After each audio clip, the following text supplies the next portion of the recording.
long time no talk on here. It's been a while since I filmed a book video, and I'm trying to get back into it as we get toward the summer here. So it's just been a really busy couple months for our family, and this is the last week or so of school coming up here this week. So I'm hoping things will kind of settle down so that I have more time for these kind of videos. But anyway, I wanted to share real quick the books that I read in March and April and kind of get caught back up that way.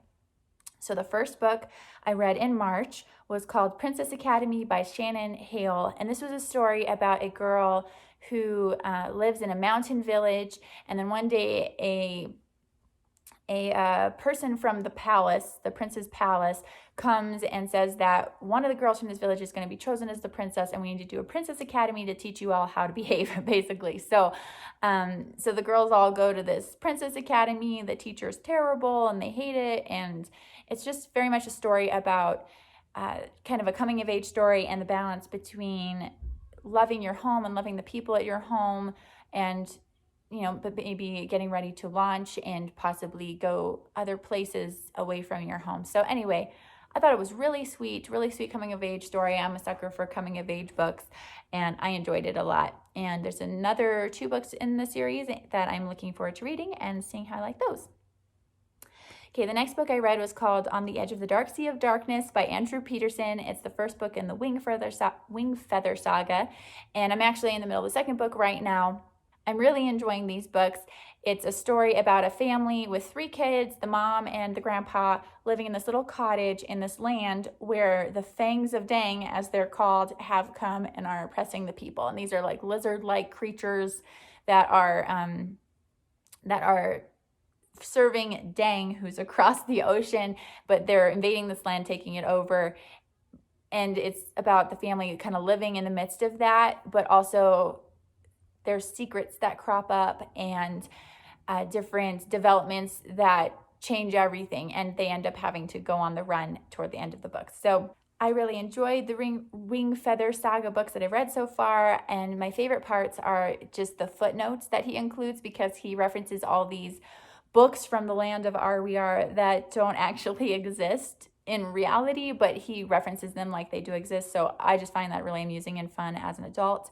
And then the other part I really liked about these books is just the sweet relationships between the people in the family in these books, and between the kids and the mom and the grandpa and the kids. And it's just real sweet the way they portrayed that in the first book, and it's carrying into the second book, and I don't know, it's really good and I'm really enjoying it. So that is one I would recommend. The next book I read was called The Westing Game by Ellen Raskin, and this book is kind of a mystery book. It is a mystery book. It's like a kind of a modern classic, but it's a mystery book about all these heirs that go to the reading of a will for this old man who lived in the house on the hill, and it's revealed that he has created this game that everybody has to compete in to determine who's going to be the heir. So it's just how all that worked out. This book, even though it's I guess kind of a modern children's classic, I would, if it were published today, I feel like it'd be classified a little bit more as maybe young adults. I just felt like some of the relationships and different things in the book seemed a little bit more adult than a typical kid's book. So I'd put it, if it were me, I'd put it more at the higher end of middle grade or young adult.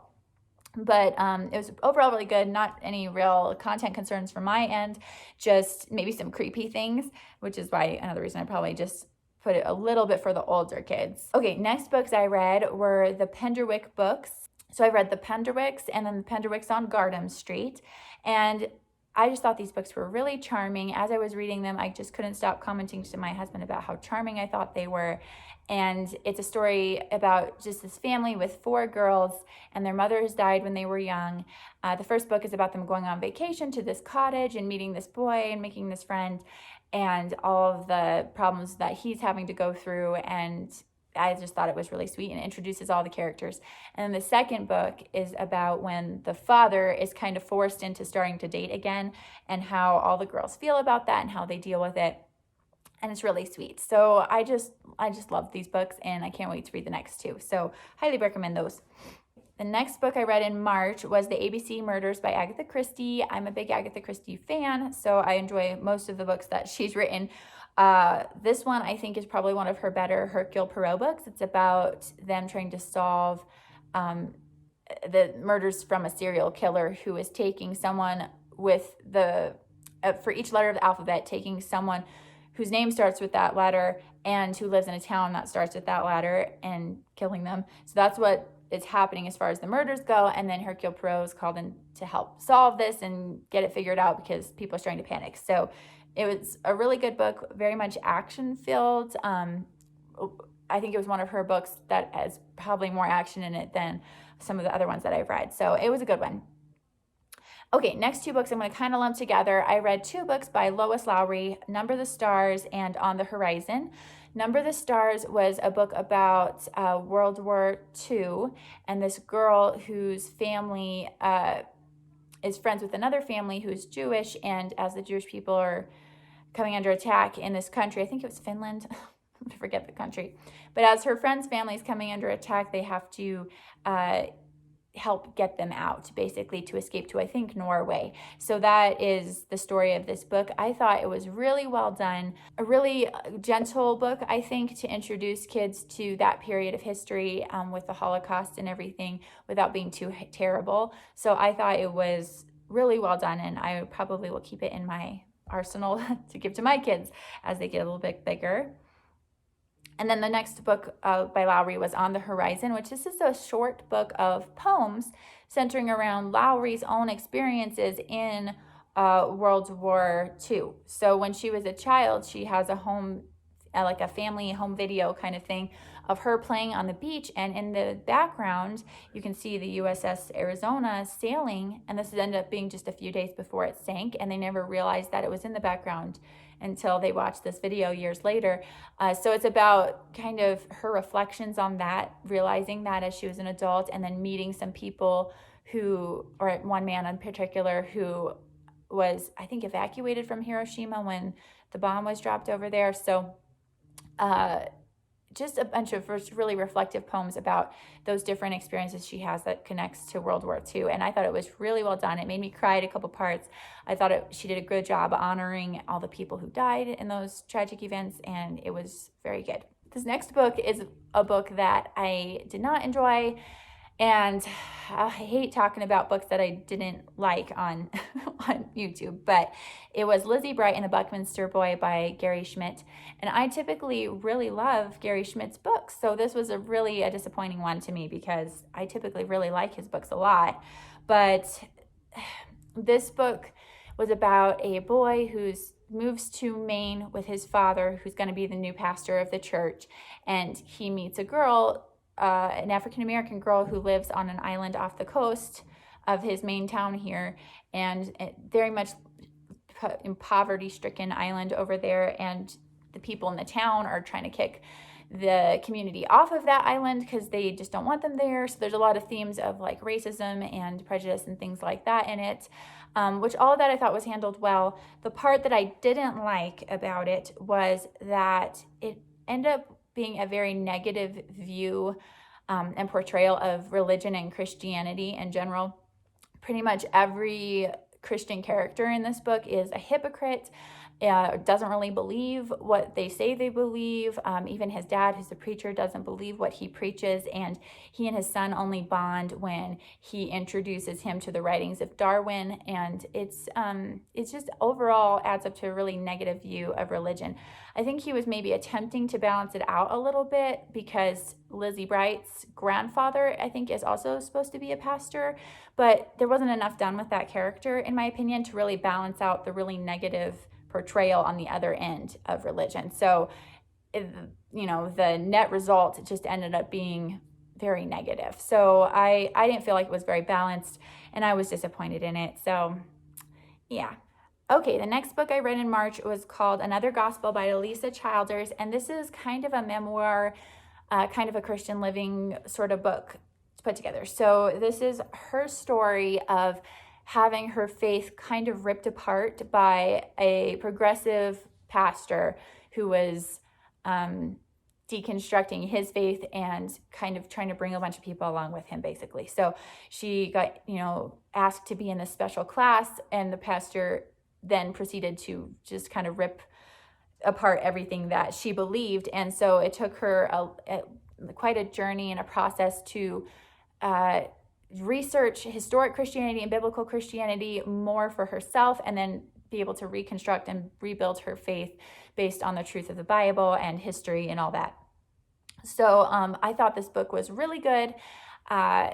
This is, I think, a book that would be really helpful for encouraging people to have discernment about some of these progressive theology ideas that are sneaking into churches that you might not even realize might be sneaking into your church. So I thought it was really practical in that way, in bringing in some of these, addressing some of these arguments that are often pushed by progressive theologians, while also being really interesting as far as a story, because it is her story of how she rebuilt her faith after having it ripped apart. So anyway, really great book, really, I think one that any Christian should read and be aware of different things that are going on in the church today. A couple more books here that I read in April, April was a pretty slow reading month for me, but next book I read was Wondersmith. I think I talked about the first book in the series, which was called Nevermore, in another video. I feel like I did.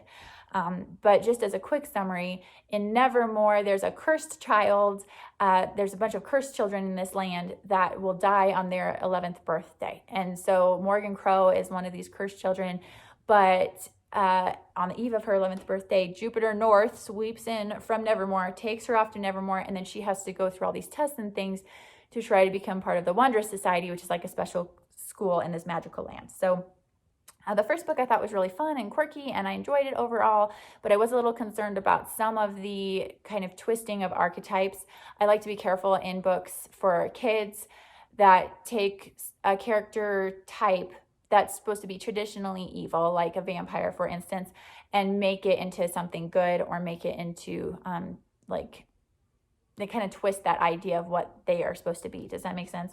So that was my little bit of concern with the first book, but I felt like it wasn't too prominent, and so I really enjoyed the first book actually. But Wondersmith, the second book, was a disappointment to me. I felt like it got a lot darker. The story got a lot darker in the second book, and a lot more twisting of those archetypes, and kind of twisting situations, and she doesn't know who she can trust and things like that. Maybe that works out in the next book. I'm not sure. I'm not sure if I'm going to finish the next book, but just overall, the plot points got a lot darker and a lot more twisting. Even some of the characters that I would hope would be a good influence in the book were kind of, you don't really know if they're good or evil, if that makes sense. And I just don't like that in books that I'm going to possibly let my kids read. So we probably won't be continuing with that series in our family. I don't know if I'm going to finish it or not. Yeah, I was a little disappointed in that. The first book I thought was just kind of quirky and fun, but the second book kind of took a dark turn to me. Okay, and then I read The Immortal Life of Henrietta Lacks. Henrietta Lacks. I want to make sure I say it right. And this is a book about, if you've ever heard of HeLa cells, they are a human cell line that's important for a lot of research in the scientific community and the medical community. Well, this is the story of the woman whose cells those are. These cells were taken from her and created into this, what they call an immortal line of cells, which just means that they keep growing. Like, they're really easy to grow. They can keep the line going really easily. And it's been growing for a long time now. I guess like maybe 50 years now. I have to remember which dates were in the book. But anyway, this was a really interesting book, and really interesting to hear the story of Henrietta Lacks, because she was never aware that any cells were taken from her for this purpose.